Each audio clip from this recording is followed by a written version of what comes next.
guests do not reflect those of the show, the management, and the network.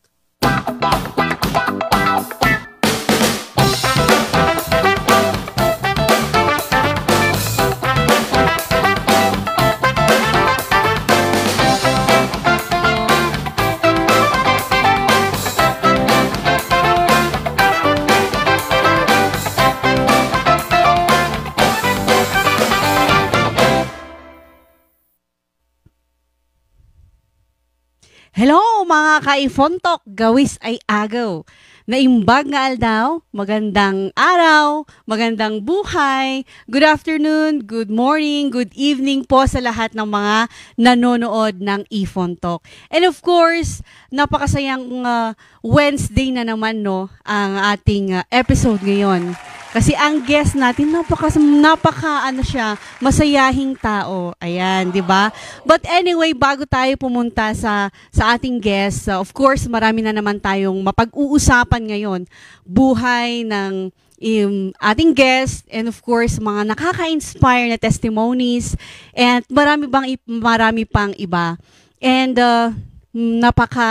napakasaya no ng araw na ito kasi it is a good sign for the Department of Education no kasi ngayon napag-uusapan na ng sa education, sa high school, sa elementary regarding sa mga culture, traditions, and of course, yung mga kasuotan ng mga igorot, ng mga Cordillerans. As we all know, no, maraming negative notions, negative tawag dito, images, at saka yung mga captions na nakikita natin before na ang mga igorot daw, may buntot, at saka yung mga igorot daw, kulot ang buhok, ano yung mga ganong issue, pero for now, it's a good sign, no, na yung sa mga eskwelahan, sa high school, lalo na sa high school, no, tinuturo na sa kanila it's about sa kultura, about sa tradition ng mga igorot dito sa Cordillera. And one thing sa papakita natin mamaya no is it's all about sa kasuotan ng mga igorot no. And napakagandang ituro to sa mga bata kasi ngayon marami sa mga generations ngayon hindi nila alam na ito yung kasuotan ng mga ninuno natin ng mga igorot no na ngayon ginagamit na lang for occasions, for weddings, no, mga ganon.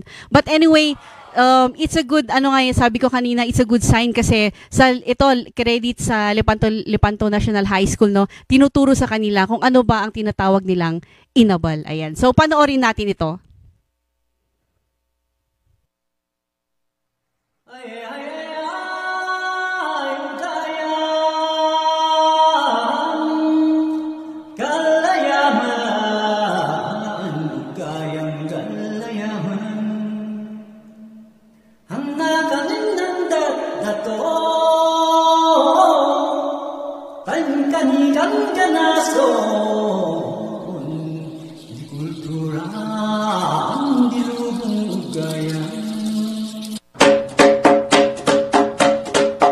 In the heart of the Philippines lies the majestic mountain range known as Cordillera. Nestled amidst these towering peaks is a culture rich in history and tradition.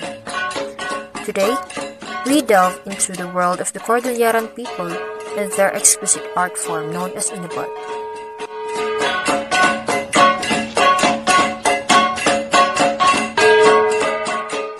Inabal is a traditional weaving technique that has stood the test of time. Passed down from mother to daughter, this intricate craft involves the skillful interlacing of threads to create vibrant and complex patterns. Here in Inabolina, each inabal product such as bags, dresses, bahag or also known as wanos in our community, and tapis that is worn by the ladies is meticulously crafted with age-old techniques, resulting in remarkable patterns and designs that steep in history and tradition. The offerings of inabal ni Ina go beyond a mere piece of fabric. Our inabal represents the essence of the Cordilleran lifestyle, embodying our heritage and resilient nature. Additionally, we prioritize sustainability, eco-friendliness, and the production of distinctive, top-notch products. By choosing Inabal ni Ina, you not only support local weavers and their families, but also contribute to the preservation and continuation of centuries-old tradition. So let us take pride in our cultural heritage and work together to promote Inabal as a symbol of our craftsmanship, creativity, and resilience. Let us spread the word and share the beauty of Inabal to the world.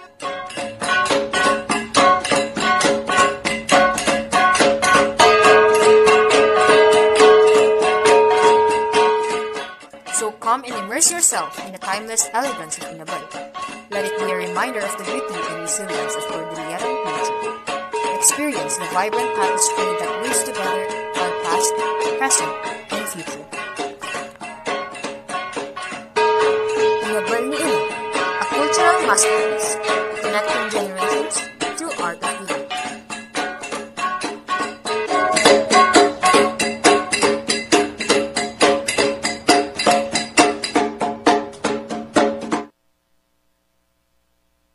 So pinakita nila ang kasuotan ng mga naginagawa dito sa Cordillera. And sabi nga, this is a part of the craftsmanship and it symbolizes of craftsmanship ng mga Cordillerans na ito pwede pang ipas ito sa mga anak natin, sa mga apo natin. And like this, kagaya nito, this is what they call bahag na inabal din nila. Wow. Paano sabi niyo? Inabal damat laang inaramid da through crafting. Ayan. Paano ba tawag dito? Nukumadin nait using needle. Pero sa kanila is weaving. Ayan. So itong nakikita niyo sa likod ko is one of the product. And of course, we would like also to shout out the Kultura team of grade 10 STEM of Lepanto National High School for the video. Ayan. So, thank you so much.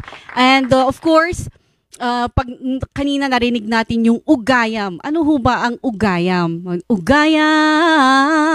Mga ganon. It is a prayer. Ayan. Ang ugayam is a kind of song which is commonly sung by the leaders, or it is a way of praying na parang kinakanta nila like ganito. Ugayam, ugayam, bendisyonam, o kabunyan, ugayam. Ganon, di ba? So that is ugayam. And of course, sa pagbabalik ng Ifontok, makikilala na natin ang ating guest.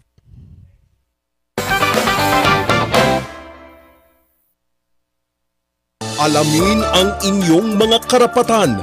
Kailan nga ba dapat manindigan kung nasa katwiran? Matuto sa mga usaping legal at batas tuwing alas 6 ng gabi, hatid ni Attorney Edgar M. Avila sa Ikaw at ang Batas sa Luzon. Headlines. Interesado ka ba sa agrikultura? Halika't matuto, kumita at umasenso sa mga impormasyon at inspirasyong hatid ng mga nauna nang nagsimula. Tumutok mula Lunes hanggang Biyernes sa I Agree.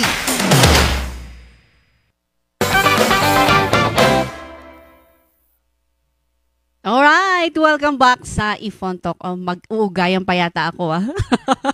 But anyway, prepared na kasi ang ating guest, no? And he's a vlogger ng Bugyas. And he is a very, very masayahing tao. And hindi niya kinahihiya na nga ibain. Di gizay muscle na. Di ba? Di kinadaktal ti bagina. Ayan, kasi daw, yun ang totoong igorot. Ayan. So, ladies and gentlemen, let's welcome John Slay Luis Magno. Ayan. Hello everybody. Magandang buhay. Wow. Diba? Parang nasa At anyway, kumusta naman, Slay?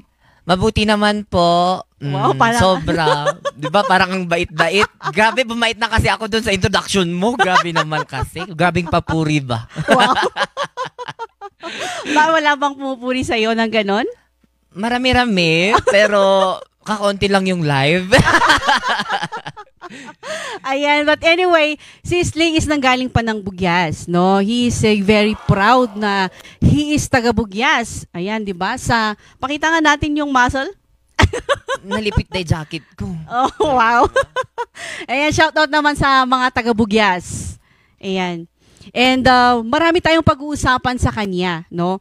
No, kas ano na ba nga bagatan na gijari pulyo kas kada patatas. Pero kinakaya ba, Slay? Siyempre naman, igurot tayo, di ba? Tataraki. Alright. Pero taraki ba talaga si Slay? Sobra. Di ba? Kahit na ganito ako, di ba? Hindi naman sa gender na babase ang kinataraki. Ay, oo naman. Di ba? Nasa mabuting gawi.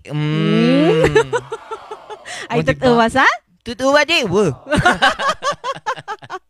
Sabi nila, bakit palaging galit si Slay? Hindi naman galit dito, ah. Hindi ako galit. Talaga namang pag dun sa amin, yung kangkanain namin dun sa Bugyas, parang high pitch ba? Kaya parang laging galit, pero hindi yan galit. Hindi, pag nagsasalita kami dun, hoy, ikaw! Ganun, pero hindi yun galit. Hoy, ikaw, parang ganun lang yun sa amin, pero ganun lang yung pitch lang talaga. Ayun. Ganun pala. Eto, Slay, may gusto lang akong itanong, no? Kasi, si Slay is a student, no? A student and napaka-hardworking niya na tinutulungan niya ang kanyang mga parents, of course, and mga kapatid. And pumunta sa time na hindi mo na tinuloy para mag-focus. Yeah, mag-focus na siya sa di ba? Napaka-hardworking na batang to. Kaya pala pursigido siya, no, na magtrabaho. Kasi nakikita niya yung hirap. Slay, ano ba yung hirap sa farming na nakikita mo? Ba't ka nagpursigi na tulungan muna ang mga kapatid mo at parents mo?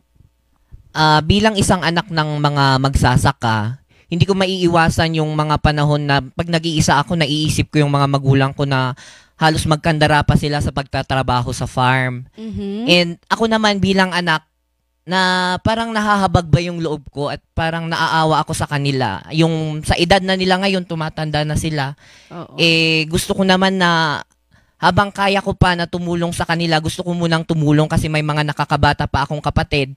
Matatanda na yung parents ko. Gusto ko naman na kahit konti makapagpahinga sila. Oo. Yun yung naging inspirasyon ko. Kaya gusto ko talagang tumulong sa kanila hanggat sa kaya ko pa ngayon. Wow. Di ba? Ang galing talaga. Diretso yung Tagalog ko. Doon naiiyak na nga ako pero tumatawa ka kaya nawawala. Umatras ba yung luha ba?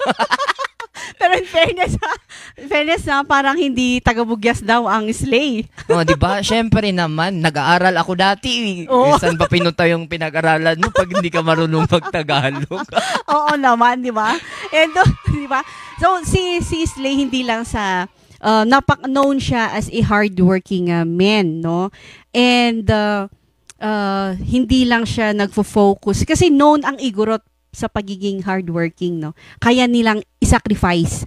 Kaya nilang i-sacrifice ang isang trabaho or let's say ang studies pag nakikita na nila na they need someone yung tawag dito nangangailangan yung kapamilya, mga kapatid, and it's what you're doing. Yeah, tama po. Diba? Kahit sino naman sa atin siguro pag nakikitang nahihirapan na, gusto natin naman sigurong tumulong. Wala naman yung titignan mo lang silang nahihirapan na nga, titignan mo lang. Wow, diba? So, mahirap talaga ang farming, diba, Slay? Pero, ito ang tanong ng karamihan. Bakit yung mga Igorot na farmers dito lalo na dito sa Bugyas, no? Nakikita nila dyan sa may Halsema, dyan sa may MacArthur Highway, mga ganyan. Bakit yung mga Grandia, yung mga D4D, yung mga pick-up na sasakyan ng mga Igorot, ang laman hindi tao. Ang laman, patatas, repolyo, ano pa? Sili, carrot, sibuyas, kamatis. Ay, wala palang ganun dito. Mga ganun, mga gulay, ganun. Oo, mga gulay. Ano masasabi mo sa mga ganung reactions? Siguro para sa akin sila yung mga masisipag na tao pero lakwatsero. 'Di ba? Yung parang pag sa akin din, pag gusto kong gumala, pwede kong dalhin yung sasakyan na yon. Pag gusto mong mag-deliver ng hinarvest mong gulay, pwede mo rin gamitin yung sasakyan na yon. Ikaw kayang gumala, gamit mo yung elf doon ka sa Manila gagala. Di ba ang hirap? Kaya ganun. Diskarte lang talaga. Ganyan tayong mga igurot. Madiskarte. Oo naman. Di ba? Ang galing naman ng explanation ni Slay. Di ba? Oo, kasi marami talagang nakakapansin. Even sa social media, no? Always pinopost nila, bakit yung mga farmers ng Cordillera, bakit ganito? They are using the Grandia, yung mga nagmamahalang mga sasakyan, mga milyones. Diba? Tama. Pero wala namang nakasulat sa sasakyan na bawal lagyan ng gulay. Di ba? Kaya nilagyan nila ng gulay. Tao lang. Wala namang ganun na nakalagay. Kaya nasa mga tao talaga yan kung paano nila i-take yung mga ganun. At least walang for official use only. Di ba? Or parang sinasabi mo mga milyon-milyon yung gamit ng mga official. Wala ka. But anyway, 'di ba? Ang saya, ang masarap sa pakiramdam na someone is appreciating, 'di ba? Yung mga ginagawa ng mga igorot, lalo na sa pagtransport ng mga sasakyan, ay ng mga gulay, no? Tama. Using those kind of cars, 'di ba? And how about yung pinasabi nila, may nakatawag dito, nakasangi, nakapasiking. I don't know kung anong tawag dito sa Tagalog. Sangi. Sangi. Yung ano siya? Traditional bag. Yeah, it's a traditional basta sangi, i-google nyo. Yeah. Ayan, nakasangi isuna, and then nakabota. Kasi nga galing siya sa nag-deliver siya ng mga goods and tawag dito, mga vegetables. So, ganun ang suot niya. Kasi alangan naman na magpoporma daw siya. Magsusuot siya ng sabi nila dito sa Cordillera, yung pang-session na porma. Diba? Mga aesthetic ba? Mga ganong porma. Ibabada piman dagijay da nateng. And then, after nung, syempre, kumita siya, no? Malaki yung ROI niya. Return of investment ba? Tama ba yun? Sana all. Ayun. So, dumiretso sa isang company ng mga sasakyan na ganun ang suot. So, ang alam nila, parang yung pumasok sa company is parang, lang siya, parang bisita, panakit-kita iti cars. Pero knowing na he's a farmer, na malaki yung pera na hawak-hawak niya, hindi siya pinansin. 'Di ba? Hindi siya pinansin. Pero nung nagtanong na yung isang crew kung ano ba ang pakay niya, ba't andun sa company, is bibili daw siya ng sasakyan. And that cost 1.8. Walang question, walang tanong-tanong sa kanya. Linabas niya yung pera. John Slay, ano masasabi mo doon? Totoo ba yun? Kasi nabasa ko rin yun sa news before. Totoo ba yun? Pwedeng totoo, pwedeng hindi. Wala namang binigay na ang tawag doon? Katibayan. Oh, 'di ba? Malalalim na Tagalog ba? Totoo daw 'yon. Pero yan nga, sabi mo totoo. Diyan pumapasok yung tinatawag natin, don't judge a book by its cover. Totoo po 'yun. 'Di ba? Meron kang nakikita na kagaya ko, pormang-porma, pero tignan mo yung pitaka ko, wala. 'Di ba? Kaya yung sangi na yon, yung sinasabi nyo na nakasangi lang, hindi lang yung sangi. Sobrang mahal ng sangi dito ngayon. It's diba? A traditional bag. And it's hard to do that. Ang hirap gawin yon pag tagpi-tagpiin ba naman yung mga kawayan, di ba? Oo, di ba? So, sabi ni Jansley, huwag nating i-judge yung itsura ng tao. Kasi minsan nga, kahit naka-makeup, kahit naka-makeup ako, wala akong pera. Same vibes. Kaya, mas maganda na kung may pera ka. Di bali, hindi kami book para i-judge nyo. Di ba?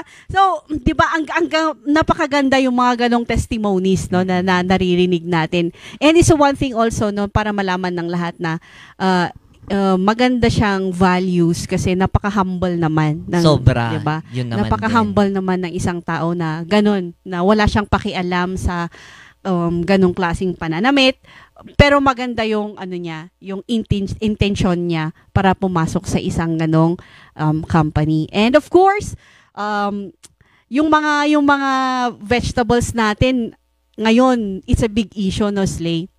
Matanong ko si kita, Slay, sa inyo sa Bugyas, kumusta naman ang sitwasyon nyo doon? Lalo na sa mga bagsakang presyo ng mga vegetables.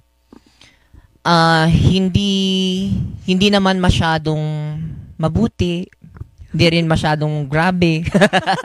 Sakto lang. Pero nakikita ko kasi yung mga ibang farmers, hindi kasi pag ikaw hindi mo naranasan pa ngayon, especially ngayon na bagsak presyo yung mga gulay, kagaya na lamang ng mga repolyo, yung mga wombok na tinatapon lang daw.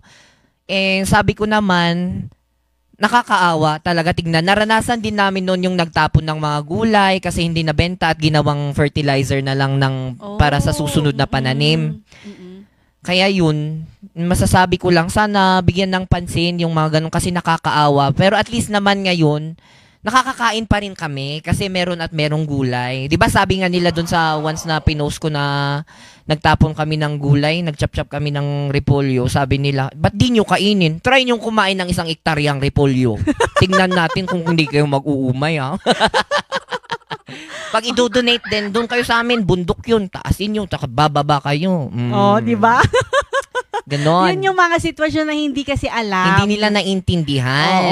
Especially yung mga nasa Kapatagan area. Oo. Yan. Totoo yun. Pero sabi nga nila, kahit ganun ang sitwasyon, ang isang igorot, di ba, kaya nilang i-divert yung ganong, kahit nade-depress na sila, kaya pa rin nilang i-divert para hindi sila diretso talaga na parang magda-down ng down, parang tama. Bagsak ng bagsak ba? Yan yung sabi kong madiskarte talaga din ang mga igurot.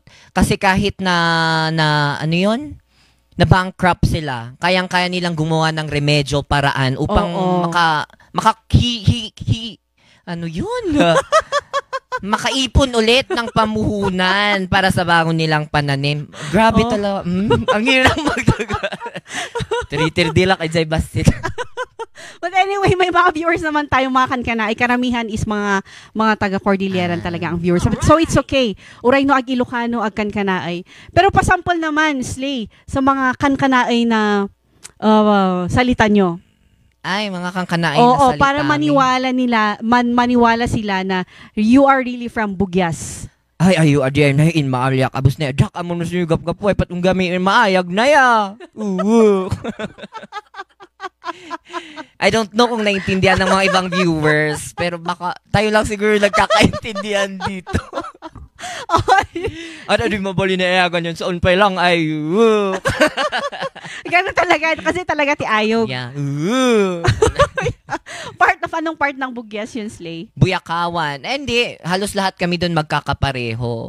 Yung pagsasalita ng kankanay. Ano naman ang difference ng kankanay ng Bugyas sa kankanay ng ibang municipality? Yun nga yung sabi mo kanina, yung parang galit pag nagsasalita. Minsan kasi kahit nakatabi mo lang yung kausap mo, parang ito, 'di ba? Ang lakas-lakas ng boses ko. Ganun na ganun, yung sabi na, ala, galit yung isungapag. Kaya pag nakaka-encounter kayo ng kankanay ng taga-Bugyas o isang tao, tas nagsalita siya, malakas yung boses at parang nagagalit. Taga-Bugyas yan. Di ba? Yung iba kasi malumanay, 'di ba? Umali ka adis na taitukdum. Ay, may ganun din. Sa part ng Bugyas din. Meron pero hindi karaniwan kasi yung mga parang galit pag nagsalita. Parang galit pero hindi. 'Di ba? Parang arasaas mo lang diay, 'di ba? Akala mo lang. Hindi kasi doon din sa Mountain Province, sabi nila, bakit palagi kayong galit? Pero hindi lang nila alam, arasaas lang diay. 'Di ba? Kaya sabi nila, bakit ang mga Cordillerans pag tatlo sila, dalawa, bakit parang pag naririnig mo sa labas, parang ang dami-dami nila na nag-uusap. 'Di ba? So Slay, sa pagiging sa pagiging igorot mo, paano mo ito na ipapakita sa mga kapatid mo? Yung mga ugali, pagiging hardworking mo. Yun, pag sa mga ganun na bagay, hindi lang naman ako yung nag-encourage sa kanila, yung mga magulang ko din, sumasama sila sa farm. Yung sabi ko nga na hindi sila nasanay sa cellphone lang. Isang araw nagse-cellphone lang. Hindi. Kahit bata pa yung mga kapatid ko, sinasama ng mga magulang ko sa farm para tumulong. Ganun ang mga igurot. Yung mga kinalakhan nating trabaho. Oo. Kasi minsan yung mga parents, mapapalo pa tayo, di ba? Diba? Tapos pag ikaw, yung mga bata ngayon, pag pinalo mo, may kasalanan, magulang pa. Noon, pag pinalo kami, may kasalanan kami. O, di ba? Tapos no agpulong ka, sikapay maungtan. True. Di ba? Pero ngayon, Pag nagpulong ka, Diyos ko. di ba? Iba na. So, si Slay, napaka yung manong-manong siya sa kanyang mga kapatid. Very. Hindi ko alam kung anong term dito sa pagiging manong-manong. Hindi manong para, yung parang. Oo, kasi kuya. Ganon. Oo, kasi minsan tayong mga magkakapatid, 'di ba? Sa mga magkakapatid, pag matatanda na silang lahat, they go with their own. Pero sa inyo, mas nag-focus ka pa sa mga kapatid mo. Yeah, hindi ko naman naiisip 'yon na pag natulungan ko sila, pag ginawa ko yung ganito, iiwan din nila ako. Hindi naman ganun yung pag-iisip ko. I'm just willing to help the least that I can do as their manong ba. Oo, naiiyak na si Hala, Slay. sorry. Ang hirap maging kuya. Nasa iyo lahat yung pressure, lalong-lalo na pag sa mga kagaya kong first child. Alam nyo yan. Kaya nyo magsakripisyo para sa mga ading natin. Oo. So, sinacrifice mo ang pag-aaral just for them. Kaya din naman, pero ayaw ko nga makita yung mga magulang ko na grabe yung kayod sa pagsasaka. 'Di ba? As ay manong nila, wait muna, sige, tutulong muna ako para sila muna. Oo. Siguro diba? pag nakita din nila yon, hindi ko naman hinihiling, pero pag nakita nila yung pagtulong ko ngayon, maybe naman may awa din sila soon, ibalik din yung pagtulong na yon. Diba? Kaya we don't know. Mm-hmm. There's a good karma, they say. Totoo yun. And of course, si Slay, gusto niya ring ipakita sa kanyang mga kapatid ang mga ugali ng pagiging isang igorot, no? Na hindi siya madamot. Yan po kasi ang isang ugali ng mga Cordillerans. Hindi sila madamot. Mamauya. Anong? Mamauya, madmadawat. Kundadi. Oh, di ba? Parang napaka-deep na... Very deep kang kanay, mamauya. Parang pag, kahit hindi siya humihingi, pag meron ka, binibigyan mo. Oo, di ba? Ganon tayo. Yun ang isang ugali ng mga igorot na gusto niyang sa mga kapatid niya. And Tama. even sa mga kahit sa mga viewers dyan, Oo. kahit sino man sa atin. Alam naman natin yun, lalong-lalo na pag lumaki ka talaga dito sa kaigurutan. Oo. And one thing na ugali ng mga igorot is sharing. True, very Diba? much. Paano mo na, sa mga vlogs mo, Slay, nakikita ko, andon yung sharing part na ginagawa mo yung mga vlogs mo na gusto mo ring i-share or ipakita sa mga, lalo na yung generations ngayon, no? Yung mga ugali, pag-uugali. And ano yung mga pinakita mo dun sa mga vlogs mo na magagandang ugali na dapat ituro sa mga bata? Kasi nasabi mo kanina, yung mga kapatid mo, hindi sila mahilig sa cellphones, no? And yun ang isang nakita ko sa vlogs mo. Tumutulong sila. Yun yung mga ugali na dapat nating pagyamanin. Dapat nating pamana sa mga sumusunod sa atin. Yung pagiging matulungin, Totoo. pagiging masipag, matiyaga, at syempre, lalong-lalo na yung patience, huwag mawawalan ng pag-asa or hope. Kasi 'di ba yung na-bankrupt ka, gano'n yung mga sa ating mga igurot, pag na-bankrupt ka, there's always a hope. Yeah, totoo. Meron at merong hope at next time babawi ka din. Meron din namang mga gano'n. Kaya hindi sa lahat ng pagkakataon malas ka. Walang malas sa mundo. Nasa pagkakataon lang 'yan. Ayan, 'di ba? So, True. ano naman ang masasabi mo sa mga generation ngayon, kasi yung mga generation ngayon napakaano na nila sa mga gadgets, no? At hindi na nila napapansin yung mga dapat ugali na dapat yun ang tularan nila, no? Ano naman ang message mo sa kanila? Ang message ko para sa mga taong mahilig dyan sa cellphone, mga gano'n na hindi na nila alam yung kultura nila, yung mga tradisyon na dapat pagyamanin. Alam yung mga gadget na yan, pwede yang mawala. Objects lang yan, pwede yan masira. Pero pag yung mga kultura na pinapasa natin sa bawat henerasyon ay isang yaman na dapat pa nating pagyamanin sapagkat Uy, di ba para akong nag-i-speech na dito, be? Sapagkat, mayaman nga tayo sa kultura, so grabing yaman yan pag pinapasa-pasa natin. Di ba? Tayo nga na nakasagap ng mga kultura nila noon, pinagyayaman natin. Ngayon, nakaka-proud bilang isang igurot na alam mo kung saan ka nang galing. Oh, totoo diba? yun. Ay, dito pala ako nang galing. Ganyan pala yun galing. Oo. Di ba? Ayan. So, di ba napakaano yung messages ni Slay? Naiiyak pa nga.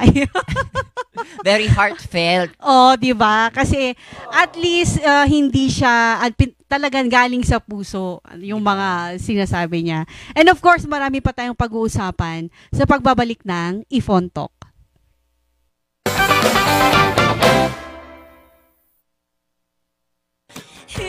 Kantahan, tawanan, kulitan at kwentuhan.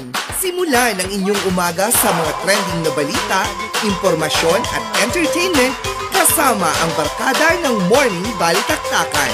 Laging makisaya tuwing Lunes hanggang Biyernes sa Morning Balitaktakan.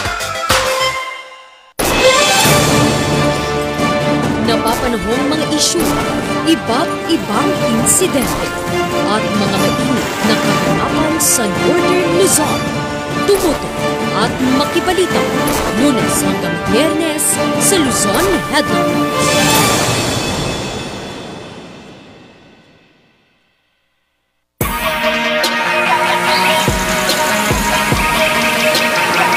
Gusto mo bang pumasyal sa magagandang Bell virtually? Tara't bumiyahe tayo sa mga lalaking yaman ng Pangasinan.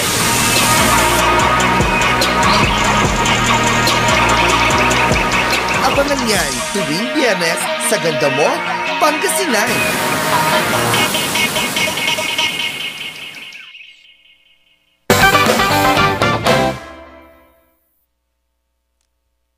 Ayun, welcome back sa Ifon Talk. And ayan, papatuloy natin ang ating chikahan kay John Slay. And ngayon, John Slay, may tatlo tayong ditong choices. Hala, hindi ako informed na naman dyan. Ano kaya ito? Ba't ganyan? Ayan, pick ka ng isa at pag-uusapan natin. Ubusin natin yung tatlo. Uy, tatlong choices daw to, pero ito yung mauna. Oo. Ano to, Q&A? Oo daw. Pang Miss Universe ba? Hmm? Alright, people. Ayan. Ano naman ang masasabi mo sa mga igorots? Kasi people, ano yung mga nakikita mong kagandahan na ugali ng mga tinatawag nilang igorot? And of course, mga Cordillerans, no? In our municipality, which is Bugyas, we have this festival called Albubo. Oh. And ito yung nakikita ko na ugali nating mga igorot. The Albubo means manbibinadang. Oh, diba? wow. Once, just like in a wake, no, dati masiknan nga pamilya or merong namatayan, meron tayo dun para tumulong. Totoo diba? yun. No, panggap ti pa nagkakayo, adda tayo nga apan makikayo, apan makiluto. Totoo. Tapno tumulong. Day ti maysa nga nakita nga very best ugalin ti maysa nga igurot, manbibinadang da. Oo. And 'di ba nakababasa natin din ang word na binadang sa mga 4 akos. True. 'Di ba? Ganon din po. Sa mga ginagamit nila yung mga talent nila Yeah. to give support or give help to those people who are sick. Yeah. And that is very nakaka-proud. Oo. And natuwa ako sa sinabi mo kanina, Slay, no? Yung panagkakayo. 'Di ba? Panagkakayo, panagbabagati bababoy, mga ganon, 'di ba? Diba uray nakaad adayo kahit malayo yung pupuntahan nila at pangi-apananda ijay baboy kasi ala adda. Oo, marami. Lalo na pag may patay at saka may kasal. Tama. No? Diba? Yun nakikita natin, no, yung mga taong tumutulong sa paggawa ng mga tent, mga kubo, mga True. ganon. Walang bayad ang mga yun. Wala. They Diba? just sympathize the masiknan nga pamilya. Oo. Makipag-Greek na sa mga pamilya na nangangailangan ng tulong. Ayan. Nangangailangan ng digidya agaraw. Diba? No? True. Iso nga, haan nga uso-uso dito iti catering. Han ko lang amo na pa nga inmuso tati catering. Hindi katawan ti catering because we have the kaaruba, we have the other family members to help. Tata inmuso ti catering gamin. So nga da pordia dan dagit. No ibaga yung timulong dagit. Haan na pordia anda dagit. Charot. Ngumtulong latta di ay actually. Yeah. And one thing more, no, hindi ko alam kung anong term nyo dito sa Kabenguetan. Kasi ang term namin doon sa Mountain Province is ugugbo. Yeah, ugugbo. Meron din yan, yun yung term namin, albubo. Ay, albubo. That's our festival. Di ba parang agka sa sound damat lang ugugbo, albubo. Oo nga, no? Yeah. Kasi ang nangyayari dyan sa mga ububo or albubo, ito tinulungan ko si John Slay. Pag ako ganyan rin, din, diba? ganyan din yung isang meaning nun. Pag ako rin nangangailangan, andyan din siya. Diba? Give and take lang tayo. Hindi porket tinulungan mo siya, tinatamad ka kaya hindi ka na pumunta. That's not a valid reason. Buti sana kung meron kang valid reason na nagkasakit ka. Ala, pasensya pare, anak pa'y makaumay, tani grabe da ito'y uyok ko. Understandable. Diba? May ibang araw naman. Even sa paggawa ng bahay. Tama. That's, yun nga, nasabi ko yung isang ugali ng mga Igorot people. Understanding sila. Totoo yun. Ala, anak nga makaumay tatatakas tuy. Handa nga yung taon, pag sinabi mo sa kanila na hindi ka makakarating, hindi sila yung taon, apay nga, kasi na. Hanya kasi nga dagos, bumainda. Basta tigurot, bumainda nga agapa. And ito pa ang isa, no, sa ubo na yan, or sa albubo na yan, pag si Slay magpapagawa ng tawag dito, bahay, diba? Sana nga. And di ba may tinatawag nilang buhos? Yeah.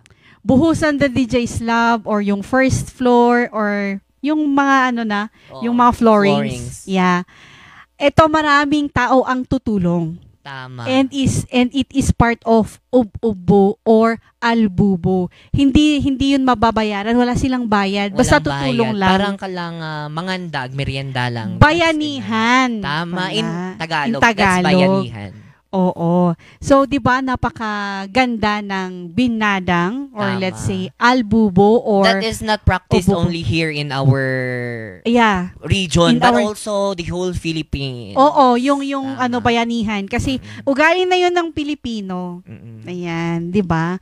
Okay, next, Slay. Huy! Kaka-stress. Charot. Ikaw na ang tumingin. It's a place. Place. Diba? Ano naman ang place dito sa Cordillera na napakagusto mo? Siyempre, sa Bugyas. That is where I grow. That is where I experienced a lot of things. Ijay ko nga namamuan ti sarili. So, if I would tour you, if you want me to tour you, let me tour you to Bugyas. Yeah.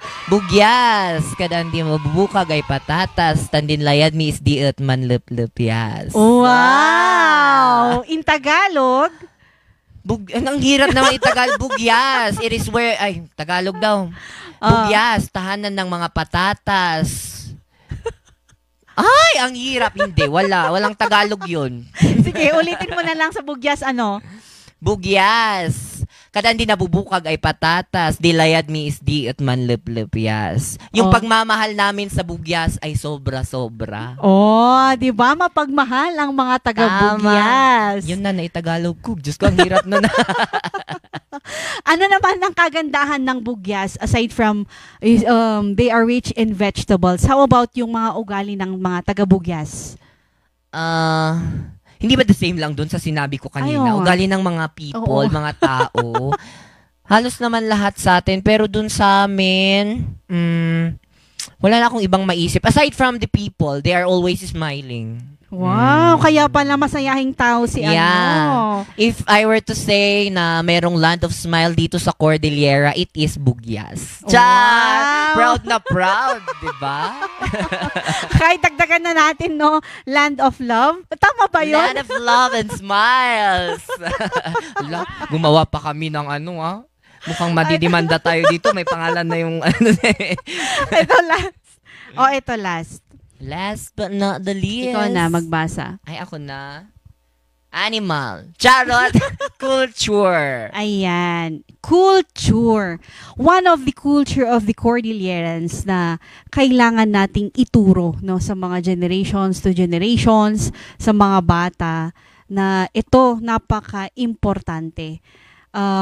Ito, two words ito na pag-uusapan natin, Slay.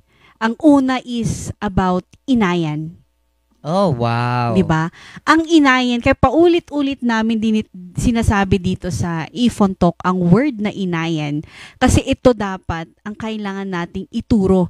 And dapat ang word na inayan din andun sa libro ng mga bata. Tama po. 'Di ba? Since tinuturo naman ang mother tongue, dapat isali na rin yung mga values and culture traits ng mga Cordillera dito sa Cordillera, no? Yes. And itong word na inayan is very important. Kasi I'm sure hindi lang ako nakakapansin, nakikita nyo yung mga behaviors ng mga bata ngayon. Mga kabataan. Mga kabataan. Para na silang mga tawag dito, Punamlano sino kasi alam mo yung nilalaro nila ganon. sa cellphone na Slay, ML, kay-ML, mga ganon, Mobile Legends. Oo, kaka-ML nila, yung attitude nila, parang ganon din. Diba? Yung mga nakakapagsalita pa sila ng mga hindi magagandang salita dahil sa naglalaro lang sila. Diba? Mahirap nang sabihin dito. Yung mga napapanood nila doon is yun na ang naya-apply nila sa everyday na tawag dito, dealing with the other kids, no? And the word inayan is very important. And Slay, matanong ko lang, paano, since you were in the Department of, tama, DepEd ba yun? Pala? Nasa nasa education strand. Ano naman, pag naging teacher ka na, paano mo ituro, no, sa mga bata ang inayan? Hindi naman natin maiiwasan na meron talaga yung times na nagse-cellphone lang sila pag nasa bahay sila. And kahit na pinagbabawal natin yung mga cellphone sa school, yung mga times na ganun, kailangan nilang ma-experience siguro bago nila mapag-aralan kung ano yung inayan. Sometimes kailangan nating sarili natin mismo yung dumaan sa pagsubok na yun para malaman nating, mali pala yun. Inayan. Kaya nga sabi, experience is the best teacher. Ako na as teacher nila, I can teach them academically, holistically, and characteristic improvement. Tama. Pero, hindi naman sa lahat ng pagkakataon, kasama mo yung estudyante mo. Tama. Yung mga estudyante ngayon, kailangan mong pinapaalalahanan. Buti sana, isang salita mo lang, tumatak na agad sa kanila. Pero hindi. Pumasok doon, lumalabas dito. Ganon yung mga kabataan ngayon. Kaya mahirap turuan. Kaya nga sabi ko kanina, kailangan nilang pagdaanan para malaman nilang, inayan pala ito. And one thing more sa word na inayan, alam mo yung in English, do not do unto others what you don't want others do unto you. Ganon. Diba? Wala kaming script doon. Kasi nung tayo nung elementary days and high school, andun yun sa andun yun sa homeroom. Nababasa natin doon na do not do unto others if you don't want others do unto you. The golden rule. And yun ang word na inayan. Diba? And kailangan din kasi ituro, madiday tangal aramiden baka aramiden dan tumot kanyam. Diba? Nakanarinig ko sa'yo kanina is karma, no? Yun, part din yun. We have a good karma, a bad karma. Yeah. Lawa, adam aramiden sa Nagam ay yasayat dan sika abu. Ulitin mo ngayon, Slay. Adam amagan sa sinibam, no igam ay sayat da san sika abu. Diba? In English, adim ang nan sino, adim lightsun ang nan sakers kan sika. Ay! Grabe. Mga linguistics. Diba? Oo. And aside from inayan is the word kaasyana. Yeah. Ano na masasabi mo sa word na kaasyana? Kaasyana. Ano yung kaasyana sa inyo? Asyana, adibani, parang ganon. Asyana. Maasi. ganun tayong mga igurot. Yung sabi ko, kahit hindi humihingi ng tulong, tinutulungan natin. Yung parang sa binadang, albubo, yung ugbo na sabi mo, hindi nila kailangang sabihin sa'yo na patulong naman. Pag nakikita mo nang hindi na nila kaya, tumulong ka. Huwag mong antaying approaching ka pa nila, 'di ba? Ganun yung ugali natin dito. Kailangan pag nakita nating nahihirapan yung kapwa natin, let's give hand. Oo. Pag nahihirapan na sila, kaasya na, adi balit umali tumat lang. Wan, 'di ba? No, adati dadu mga ayang masaksak tanda, akasya na. Adangay di word itikan ka na ay nga parang nakalimutan ko, nisip ko yun kanina eh. Ayan, parang ano siya, adibali, dumanon to DJ. Wadanto. Wadanto, mga ganon. Adantumat lang. Haan mat nga kanayon nga tong palbiag nga rigat, di ba? Meron din. Oo, meron din, wadanto. Di ba parang pag nagdadasal, ayo kaasyam da kami apo. Oo, ganon. Ganon. Oo.